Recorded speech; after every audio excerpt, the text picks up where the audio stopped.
What's up, people? It's your girl Adela. Today we're starting off with a few inspirational and awesome stories because we have some depressing stories coming up later.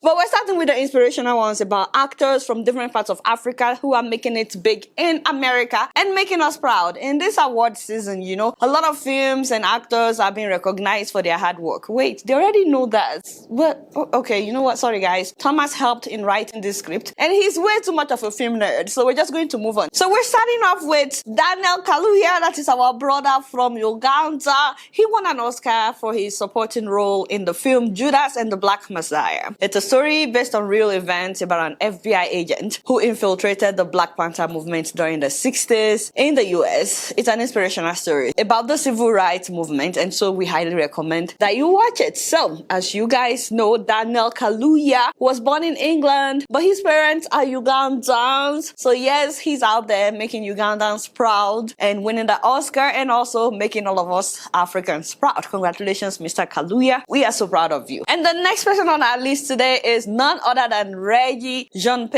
whom a lot of people know as Simon Bassett from the Netflix hit series Bridgerton. He won the Image Award for Outstanding Actor in a Drama Series, and he also won the Star Meter Award for Breakout Star. Page is originally from Zimbabwe, Zimbabwe. So he's not only winning awards, but with the rampant success of Bridgerton, more people are now taking notice of our Zimbabwean brother. So congratulations to our brother, Mr. Page. Now another shout out goes to two different Nigerian sisters. First of all is Yvonne Orji, known for her role on the HBO series Insecure. Yvonne is an award-winning stand-up comic. Make sure that you watch her HBO 1-hour stand-up special titled Mama, I Made It. It's on Amazon Prime, by the way. So, but the reason we're celebrating her today is that her new book, Bamboozled by Jesus, yes, that's the title of the book, Bamboozled by Jesus, How God Tricked Me into the Life of My Dreams. The book is now being developed into a movie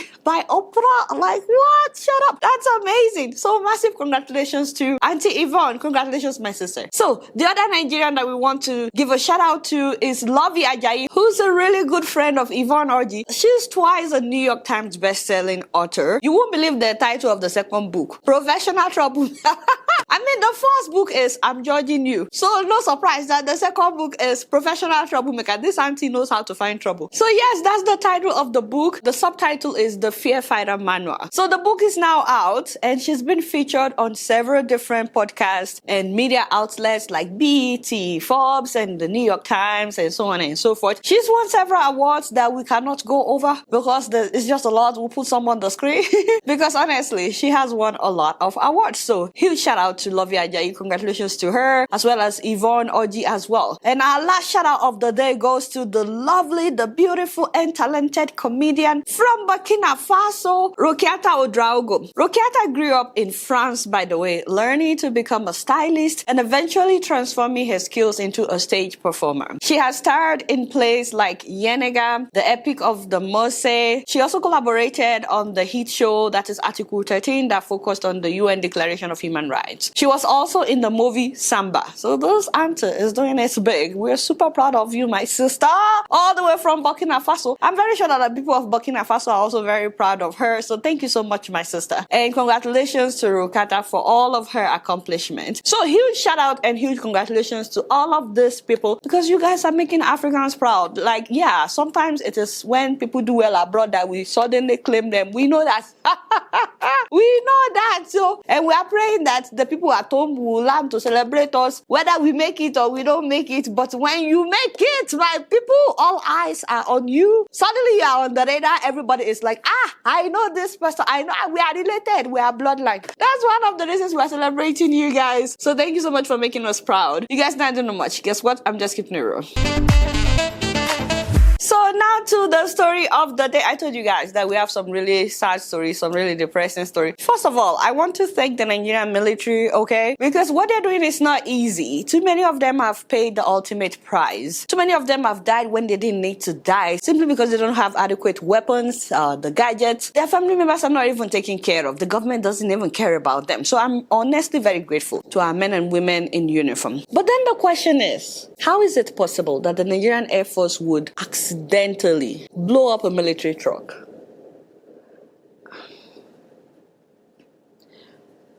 Okay. I'm actually tired, guys. Like for real, I am. During an airstrike on a Boko Haram, a jet belonging to our air force fired a bomb at a military truck, killing 20 soldiers. Those ones were not killed by terrorists. They were not killed by foreigners that came into Nigeria. They were killed by Nigerian soldiers. How do you tell their family members? Like they were not even fighting the terrorists at this time. And do you know that we may not even know about this? If not that a soldier made a video about it, that's the only reason why we got to know about it. One of our gun throw a come from Benin. F4 don't share them. Kill all of the soldiers. Now the smoke. Now the smoke in the sea so. Now the smoke in the sea so. They call the gun throw. Make them come road. Come car road. They enter bush. F4 don't share them. Okay, first of all, I'm praying for this soldier because going by record, they may just arrest him like that because he spoke out about what happened. They may decide to just arrest him. Nigeria is crazy. Everybody is crazy now in Nigeria. And these leaders, they think they have were. They have not seen any were. According to reports, Boko Haram had infiltrated a camp and they had stolen military uniforms and they had disguised themselves as officers. This is not the first time that we are saying that Boko Haram sometimes will wear military uniform. So they are saying that this may be the reason why they made this mistake. The truck filled with soldiers was the incoming reinforcement that the besieged camp had requested for. So they were going there to help their colleagues, and then they said that the pilot mistook them for the insurgents and fired upon the truck, killing everybody inside the truck. The worrying thing is, this is not the first time that such is happening. You guys remember 2017 when they accidentally blew up a refugee camp? A refugee camp, like, come on, killing more than 100 civilians. How do you accidentally blow up a refugee camp in your own country? It's not like foreigners came to do this job. Can we please investigate this matter? Enough of telling us that this is an accident. How many accidents would happen before innocent people would no longer be killed? It was the same way when the youngest female pilot was killed. It was also an accident on the base. That the lady was killed on the base while walking on the base. You said it was an accident. These accidents are becoming an everyday occurrence. And of course, once again, our hearts goes out to the family members of those brave men and women because they are the only ones that will know how this feels. We're sincerely hoping that this never happens again. But the truth is, every time this happens, nobody gets called to order. Nothing happens. And then guess what? They move on like nothing happened. And then it happens again. May their souls rest in perfect peace. And we're really, really sorry for their family members. Meanwhile, killer herdsmen, they've continued to attack and kill people in Benue State and in different parts of the country. As a matter of fact, the people are fed up. They are now asking the president to allow them to also carry weapons, just like the herdsmen are carrying weapons. Mr. President, we want justice. Justice must prevail. We want you to allow us to use AK-47 the same way the Fulanis are using. Yes. Yesterday we saw them. They were speaking Fulanis, not armed bandits. It was Fulanis we saw them. They came and attacked this village. They killed more than 20 people. I mean, when you listen to this man, he's not just heartbroken, but he's angry. How long will this go on in Nigeria? The federal government has refused to provide security for the community, provide security for people of Benue State and Nigeria at large. Wow. No tribe and nobody has ever defeated the T people. But because the government has collected our weapons, now we are helpless. That we should submit our arms. We have submitted our arms. And now the Fulanis, they are attacking us. Okay, I'm so glad that the governor of Benue is also not keeping quiet. He's also very upset. The body language, the action and inaction of Mr. President shows that he's only the president of Fulani people. I have written to him, I have written to the security agencies that Mayor Tiala anchored a meeting in Yola and said that except we repeal the prohibition of open grazing law, otherwise nobody will know peace. They will kill, they will maim, they will rape, they will do all kinds of atrocity. They have started doing it. Obviously, Buhari has not shown himself as the president of Nigeria, but as the president of Fulanis, the Fulani herdsmen that are killing people from his ethnic group. Mr. President cannot continue to be aloof. Mr. President must rise up to address the nation himself, not Garba Shehu or any of his assistants. We're becoming a banana republic. It is not acceptable. It is better for me not to be alive to see this kind of shame of leadership. Please tell them, my father, enough is enough. Buhari came out and said that they should shoot anybody carrying weapons. But then when it comes to the herdsmen, they are not doing that. If we have a president, Mr. President gives order, gave security agencies orders to shoot at sight whosoever is having AK-47. And then the Minister of Defense came out to say that they cannot shoot aside. Those people should be prosecuted. So who is Commander-in-Chief of the Armed Forces? You see what I mean? Now, the ridiculous thing is hearing what the Nigerian president said during the virtual meeting that he had with the U.S. Secretary, that is Tony Blinken, this Tuesday. It's so ridiculous what he said. Considering the growing security challenges in West and Central Africa, the Gulf of Guinea, Lake Chad region, and the Sahel, weighing heavily on Africa, underscores the need for the United States to consider relocating AFRICOM headquarters near the theater of operations. Can you, excuse me, yeah, turn it off, yeah. Mr. President, in case you're watching, first of all, why are you mentioning other people's problems when you have a much bigger problem in your hand? Like, seriously, what is wrong with this man? Man, you know, you are making it look like you are looking out for other West African countries. Child, please, charity begins from home. What are you doing for your own country? This man has not cared at all for his own citizens, trying to make it look like he's looking out for the whole of West Africa. And now he wants America to move AFRICOM headquarters, Africa Command headquarters from Germany to the continent to better tackle growing armed violence in the region. Like, seriously, he's trying to appear like the Messiah of West Africa. Meanwhile, he has not lifted a finger, just a finger, to do the right thing. He's trying so hard to make this look like it is everybody's problem. No, it is not. So that America can come and save you. Everything is America come and save us. Do you know that the Nigerian parliament has asked Buhari to declare a state of emergency on security so that they can fast track all measures to ensure the restoration of peace in the country? But the man has refused. Considering the security situation, the president should immediately declare a state of emergency in the security sector so as to fast track all measures to ensure that the restoration of peace in our country. But you are asking United States of America for assistance. Does that make sense? I'm not abusing you. I beg, leave me. Who is advising this man? You did not add 2 and 2 together. You want America to come and help you, but you are not doing what you can do under your own roof. The devil is a liar. Call a security summit. If possible, ensure that state of emergency is declared on security so that all hands will be on deck to address this matter. But what is happening now? To me, it is very clear. Mr. President is just working for these Fulanis to take over the whole country. That's not the first time that they are calling for a state of emergency, by the way. They've been calling for a state of emergency for a while. Now, the other time that America tried to interfere in Nigerian affairs, they left when they discovered that Boko Haram had infiltrated the Nigerian army. So we've talked about that several times on this show. Because every time that they planned a move, that was when the Chibok girls were kidnapped. Boko Haram would be tipped. That was how America left. This man has no shame. Kidnapping keeps going up every day. This week alone, 20 students and staff of Greenfield University were kidnapped in Kaduna State. You guys must have heard about it. As of the time we were shooting this video, they've killed 5 of the students while waiting for their ransom. I don't think that Buhari knows that this is no longer fire on the mountain. The fire has moved from the mountain to the town. It is now fire in town. Nigeria is getting close to another civil war, and he's not doing anything as the president. In fact, this whole kidnapping thing is not just happening in the north. My people, it's happening everywhere in Nigeria. People are getting kidnapped anyhow. They say it's only one person they can carry. I told you. Then when I turned back, I saw one guy with gun. I can't even take it. I opened the door immediately. I don't care what is going to happen to me on the road. I just came out and I fell down. I don't care, but thank God I'm not injured. Lord of Jesus. They were even trying to drag me. I see them now. That lady almost got kidnapped, but he wants America to come and save his. This is just, please. Charlie, let's do what we can do by ourselves. Let's see you at least pretend like you care. Pretend for once like you care about other Nigerians, not just the Fulanis. And then we can talk about what other people can do for us if it's beyond our reach. Anyway, you guys not doing much. Guess what? I'm just keeping it real.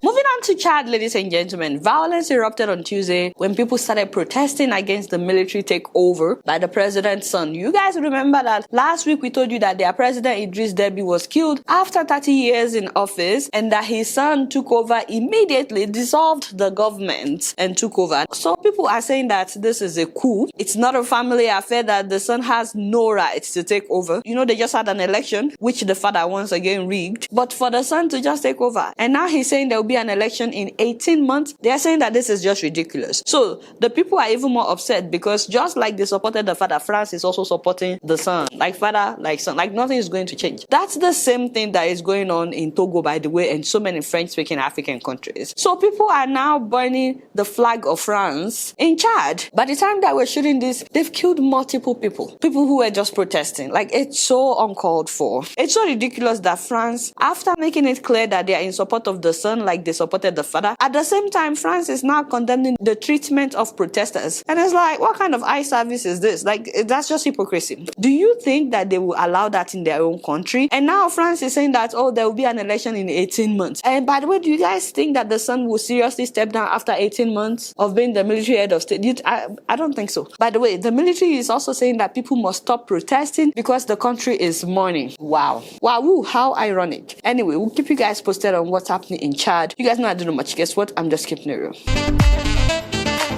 Before I sign out, I'm so excited to tell you guys that this Thursday, we'll have representative of Sendwave on the show live for you guys to ask them any questions whatever that you have regarding their services. I know that so many things have changed in the last year since COVID. A lot has happened since the value of Naira became, well, trash. Sorry, no offense, but so much has happened. And so Sendwave would like for you guys to meet one of their representatives in a live video, and we'll be doing that interview this Thursday, 7 p.m. New York time. I'm sorry it will be late in some other parts of the world, but maybe they will come back on the show. But they wanted to do it before the last day of the month for those who may want to send money home and who may have questions. If you've sent money and your loved ones did not get it, or if you sent money and it looks like it's too much trouble, whatever the question is, please join us. They're willing to take all your questions and tackle everything on the show. So make sure that you join us live on YouTube and live on Facebook as well this Thursday, 7 p.m. New York time. And before we leave, we like to say a huge happy birthday to one of our real estate moguls on this show, the one and only Madam Grace Ofure. As in this photo shoot, like, man, I need to know, like, you need to hook me up, my sister.